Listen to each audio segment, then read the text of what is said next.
Assalamualaikum warahmatullahi wabarakatuh. Salam guru penggerak.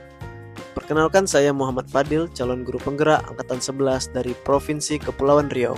Pada video kali ini saya akan memaparkan demonstrasi kontekstual modul 1.4 tentang budaya positif, yaitu penerapan segitiga restitusi. Segitiga restitusi merupakan proses dialog yang dilakukan guru atau orang tua agar dapat menghasilkan murid atau anak yang mandiri dan bertanggung jawab. Adapun tahapan dalam segitiga restitusi meliputi menstabilkan identitas, validasi tindakan yang salah, dan menanyakan keyakinan. Pada tahap menstabilkan identitas dilakukan berdasarkan prinsip bahwa membuat kesalahan adalah bagian dari proses pembelajaran yang nantinya akan menggeser identitas gagal ke arah identitas sukses. Pada tahap validasi tindakan yang salah dilakukan berdasarkan prinsip bahwa setiap perilaku berupaya memenuhi suatu kebutuhan tertentu sehingga guru atau orang tua akan bergeser dari pemikiran stimulus respon menjadi proaktif serta akan lebih mengenali dan mengakui kebutuhan murid atau anak. Pada tahap menanyakan keyakinan dilakukan dengan memberi pertanyaan-pertanyaan bermakna kepada murid atau anak untuk memunculkan motivasi secara intrinsik sehingga mampu mengaitkan keyakinannya dengan tindakan yang salah.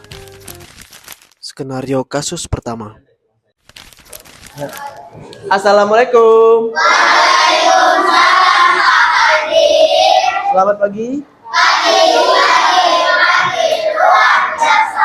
Alhamdulillahirrahmanirrahim ya. Oke, hari ini kita akan melanjutkan pelajaran kita ya.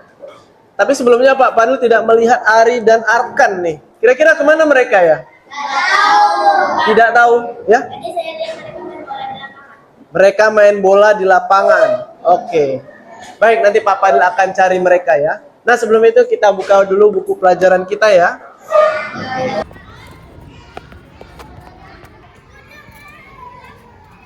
Mana Ari dan Arkan ini ya? Sepertinya dia di lapangan depan.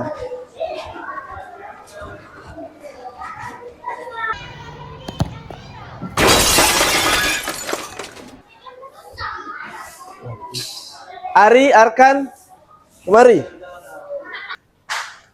Ari, Arkan, bagaimana ini bisa terjadi? Saya menendang bola terlalu keras, Pak. Kenapa kamu main bola di jam pelajaran? Kami bosan, Pak. Tapi sekarang kacanya jadi pecah ditendang Ari. Baik, Bapak mengerti kalau kalian bosan, tapi kacanya jadi pecah. Kira-kira apa yang bisa kalian lakukan untuk memperbaiki ini semua? Begini saja, Ari dan Arkan. Bapak kasih kamu waktu untuk memikirkan apa solusinya sampai jam pelajaran selesai. Setelah itu, datangi Bapak untuk membicarakan hal ini lagi. Paham? Paham, Pak. Oke. Maaf, Pak. Untuk kaca yang pecah, sepertinya kami harus menutupnya dengan triplek. Tapi saya takut ngomong ke orang tua, Pak. Kami juga tidak punya uang dan tidak tahu caranya. Baik, terima kasih atas idenya Ari dan Arkan. Begini saja, Bapak bisa bantu kamu bicara dengan orang tua kamu untuk menceritakan masalah ini dan juga untuk masalah uang. Lalu kamu bisa ke Pak Rijal untuk meminta tolong membantu mengganti kaca jendela yang pecah. Apakah itu membantu? Ya, Pak. Terima kasih banyak ya, Pak. Baik, jangan lakukan lagi ya. Untuk bolos di jam pelajaran itu juga jangan diulang. Iya, Pak. Soalnya kami bosan, pengen main bola aja. Oh, jadi ketika kamu bermain bola, kamu merasa tidak bosan ya? Ari, Arkan. Nah, Pak Fadil tahu kalian senang bermain sepak bola. Pak Fadil juga suka bermain sepak bola. Tetapi jika Pak Fadil bermain bola di saat mengajar, apakah sesuatu hal yang baik menurut kalian? Tidak, Pak. Coba Ari dan Arkan ingat hal apa yang telah kita sepakati di awal pertama kali kita membuat sebuah kesepakatan kelas. Menghargai orang lain. Terus? Mengikuti pelajaran dengan serius. Sekarang coba kita pikirkan jika Ari dan Arkan bolos di saat jam pelajaran, apakah sesuai dengan keyakinan kita? Tidak, Pak. Menurut kamu menghormati orang lain itu penting tidak untuk kamu? Penting, Pak. Nah, dengan keyakinan tersebut sangat penting untuk kita. Jika kita ingin dihargai orang lain, maka kita harus menghargai orang lain juga. Apa tindakan kamu setelah ini, Ari Arkan? Ya, Pak, saya harus bertanggung jawab atas kesalahan saya menendang kaca. Ya, Pak, saya juga harus mempunyai sikap menghormati kepada orang lain. Ya, tepat sekali jawaban kamu. Tetap semangat ya. Sekarang silakan kembali ke kelas. Assalamualaikum warahmatullahi wabarakatuh.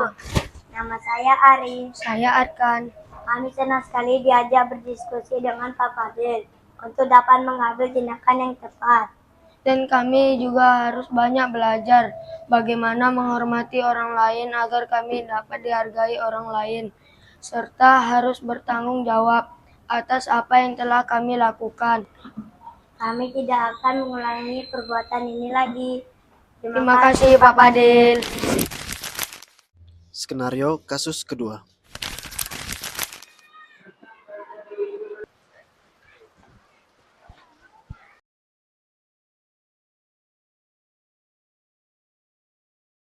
Dari teks yang kita baca, belajar dari Ki Hajar Dewantara, di paragraf kedua, kita perhatikan, ya, apa Tiara? Terlambat. Kalau gitu, Tiara nanti bicarakan ini ke Pak Fadil di ruangan Bapak. Sekarang Tiara boleh duduk dulu ya. Ya. Waalaikumsalam. Silakan duduk Tiara. Tiara, bagaimana kabarnya? Sehat? Maaf, Bapak memanggil kamu ke ruangan Bapak karena kamu datang terlambat ke sekolah. Sehat Pak. Mohon maaf Pak, karena Tiara datangnya terlambat ke sekolah. Tiara, Bapak mengerti karena sekarang musim hujan. Mungkin banyak halangan dan gangguan sehingga Tiara terlambat ke sekolah. Semua siswa juga pasti merasakan dan pastinya bukan hanya Tiara saja. Ya Pak, Tiara merasa bersalah telah mengecewakan Bapak. Maafin Tiara ya Pak. Ya, Tiara pasti punya alasan kenapa Tiara bisa datang terlambat. Alasannya saya datang terlambat, saya telat bangun dan juga karena mama saya sedang pergi ke luar kota, sehingga saya juga yang mengambil peran mengurusi rumah. Ya, adakah solusi yang tepat untuk dapat mengurus rumah, tetapi tetap tidak datang terlambat? Ada Pak, saya harus bisa membagi waktu dan harus mempunyai motivasi dan semangat yang kuat untuk tetap belajar. Tiara masih ingat nggak waktu awal pembelajaran kita membuat keyakinan kelas bersama? Keyakinan kelas apa yang sudah kita sepakati? Keyakinan kelas bahwa setiap murid akan selalu tetap waktu datang ke sekolah, sehingga tidak ketinggalan pembelajaran di kelas. Bapak percaya Tiara dapat mempraktekkan keyakinan kelas kita dengan baik? Ya Pak, insya Allah. Jadi, menurut Tiara, solusi buat Tiara bagaimana supaya bisa datang ke sekolah tepat waktu? Solusinya, saya harus bisa membagi waktu tidur tepat waktu, sehingga saya tidak kesiangan dan bisa mengurus rumah agar saya bisa berangkat ke sekolah tepat waktu. Oke, itu yang akan Tiara lakukan. Bagaimana? Tiara setuju? Setuju Pak, terima kasih atas kesempatannya Pak. Saya tidak akan mengecewakan Bapak lagi. Sama-sama, tetap semangat ya. Silakan kembali ke kelas. Assalamualaikum, nama saya Mutiara Salsabila. Saya senang sekali diajak berdiskusi dengan Pak Fadil untuk saya dapat lebih disiplin dalam mengatur waktu dan pastinya saya tidak akan telat lagi. Terima kasih Pak Fadil. Terima kasih, demikian semoga video ini dapat menginspirasi.